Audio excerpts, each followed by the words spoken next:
Somewhere in a spreadsheet, an airline has run a calculation about you. It has predicted to the dollar how much of what it owes you that you're never going to collect. It has already counted that as profit. You have a balance right now, a few thousand miles, maybe a few 100,000. You know roughly what the number is and roughly what you're saving it for. Now here's the catch. Your airline knows it too. And it files that prediction about you every year in a document that's public, audited, and read by almost nobody. What it does with that prediction is the reason this whole thing exists. It's not a scandal, nothing's hiding. It has a name, a boring little accounting term. And it's the final piece of the most successful marketing invention of the last 50 years. An invention so valuable that within a year of planes being parked nose to tail in the desert and the biggest airlines in America running weeks from cash, they went to their lenders and pledged as collateral not the aircrafts, the points. Delta raised $9 billion against SkyMiles. American closed a $10 billion deal backed by AAdvantage, reported at the time as the largest financing in the history of the airline industry. The points kept the airlines alive. So how does a giveaway, an almost gimmick invented in 1981 to stop empty seats flying around the country for nothing, end up worth more than the company giving it away? The answer starts with a problem nobody could solve, and it strangely ends in a lab full of rats. In 1978, the Airline Deregulation Act began dismantling government control of American aviation. Within a few years, the rules were gone. Anyone could fly any route and charge whatever they liked. And flying, it turns out, is a commodity. Two airlines flying New York to Chicago sell the same aluminum tube on the same route at the same time with the same bad coffee. If the seats are identical, there's only one lever left: price. But underneath the price war sat a second problem. An airline's product is the most perishable thing ever sold. A grocer with unsold milk has a week. An empty airline seat is worth money right up until the cabin door closes. And then instantly it's worth zero. Every single day, an airline watches millions of dollars of inventory evaporate at the gate. That's the box on Bob Crandall's desk. Crandall ran American Airlines from 1980 to 1998, and he's the closest thing the industry has to a genius. The man who built the first yield management system, the reason ticket prices now move like stock prices. He looked at an airline and didn't see planes. He saw a data business that happened to own aircraft. On May 1st, 1981, American launched AAdvantage. What's the reward for flying a lot on American? A free flight on American. The price is a seat paid out of the one inventory the airline has in permanent, guaranteed surplus. The seat was going to fly empty any which way. To you, that feels like $1,000 ticket. To the airline, it costs almost nothing. They didn't offer a discount. They offered a currency. A discount is a moment,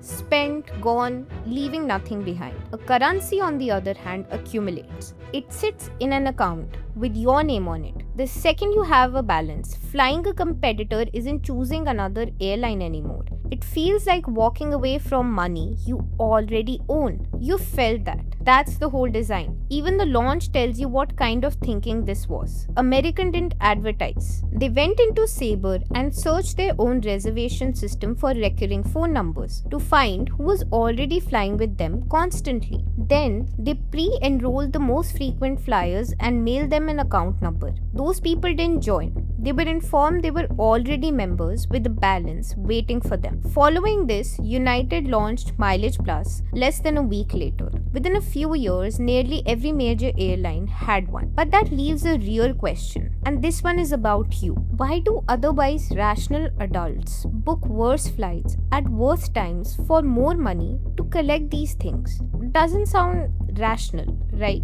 Well, to your surprise, the answer isn't economics. It's actually much older. It was first measured in 1932, and this is gonna shock you, in rats. Clark Hull was an American psychologist studying how animals learn. He put rats in mazes with food at the end and measured their speed at each point along the route. The rats ran faster the closer they got to the food. Not faster overall, just faster near the end. As if food pulled harder the nearer it came. Hull called it the goal gradient. Decades later, researchers went looking for it in humans and found it in the punch card in your wallet. People buy coffee faster as they approach the free one. This brings me to a hard fact to swallow. Well, you're a rat, and don't worry, so am I. We're all rats. But it really gets worse. In 2006, two marketing professors, Joseph and Xavier, ran an experiment at a car wash. They printed 300 loyalty cards in two versions. Version A, 8 stamps needed, you start at 0. Version B, 10 stamps needed, but 2 are already stamped when you're handed it. Look carefully, because this is the trick. In both the cases, the customer buys exactly 8 car washes. The work is identical. The results, however, are interesting to say the least. 19% of people with version A finished theirs. 34% of people with version B finished theirs. Nearly double the completion rate. Bought with 2 stamps of progress that were completely imaginary and cost the car wash nothing at all. They called it the endowed progress effect. Give someone a head start they didn't earn, and they'll work harder to finish than someone who has less work to do. Now hold that card up against the app in your phone. You're 4,000 miles away from goal. A progress bar already partly filled. Tiers stacked above tiers, so the moment you finish one card, you're handed the next one with a head start. It's the car wash punch card at 30,000 feet, and the free wash is a lie flat seat to Tokyo. None of this is an accident. By the mid-1980s, American had built a machine that manufactured obsessive demand for a currency it printed itself out of thin air. However, there's a small catch, right? A currency that valuable does not stay a secret for long. Here's where a marketing program stops being a marketing program. Think about a bank's problem. There are 5 cards in your wallet, and a bank only earns when you pull out theirs. Its whole business is winning one tiny decision at a checkout counter a few 100 million times a day. And to win it, they need a reward people desperately want, but that's cheap to supply. Then they looked across at the airlines and realize it's already built. A whole population of affluent, high-spending travelers already obsessed with the currency, already rats in a maze. The bank doesn't have to invent a reward. It can just buy the airlines. In 1987, American and Citi launched a co-branded AAdvantage card, and the mechanism is exactly as simple as it sounds. The bank buys miles from the airline in bulk with real cash and hands them to you every time you swipe the card, which means you could now earn the currency without ever getting on a plane, which means the airline is now selling something it manufactures for absolutely free, a number in a database. And this is not a side business. Delta's single most valuable contract for selling miles by its own accounting is with American Express. In 2005, Amex paid Delta $8.2 billion, a figure Delta expects to reach $10 billion. The airline's biggest customer is no longer a passenger. It's a bank, which raises a question that sounds absurd until you follow the money. Why does the airline run planes at all? Partly to, carry you and help you travel, but also to keep the currency credible. If miles couldn't buy a seat to Tokyo, they'd be worthless, and the bank would stop buying them. The mile is the product, the flight is what backs it. Which brings us finally to the word I promised you. Remember that document I mentioned at the start? It's called a 10K, and inside, in the accounting section, a term appears again and again.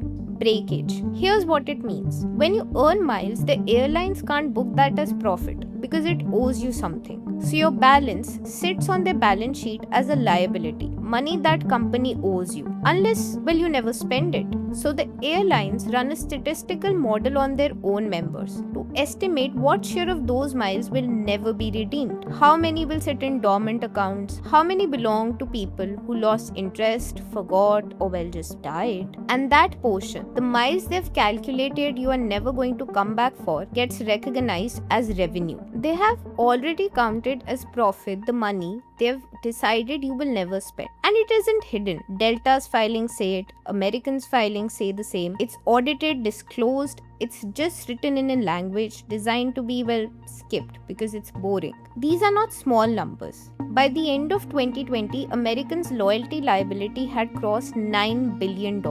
Analysts who value these programs now put AAdvantage at several times the market value of American Airlines itself. And in one filing, Delta noted that shifting its estimate of redemption by a single percentage point would move its books by $29 million. 1% equals to $29 million. That's what you're forgetting is worth.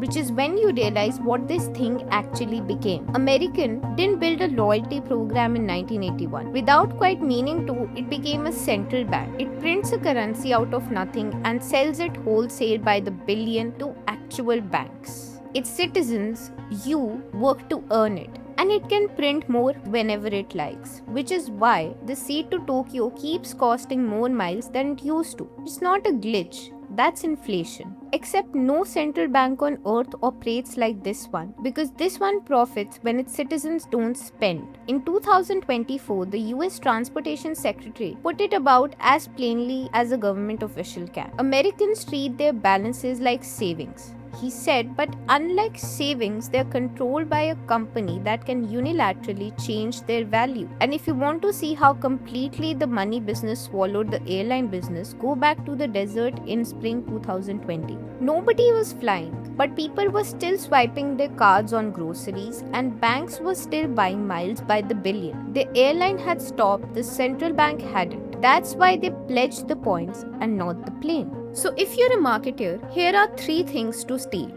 First, pay in your own currency, not in discounts. Offer 10% off and you give away a tenth of your every sale forever. And teach people to wait for deals. Offer a free coffee on the 10th visit and you give away 1 coffee. And buy 9 guaranteed visits. A discount is cash walking out of your business. A currency is a liability you control that can only ever be spent with you. Second, find your empty seat. Reward people with something that costs you near zero and feels enormous. Unsold inventory, unbooked hours, an hour of your expertise, early access. Price it at what they perceive, not at what you spent. Last but not the least, never start anyone at zero. Enroll people with progress already banked. Make the next year visible and let the goal gradient do the work. And here's the part about you, not the airline. You booked the connection instead of the non-stop, taken the 6 a.m. flight, paid more to stay with one carrier, and somewhere along the way an email arrived saying you had made gold.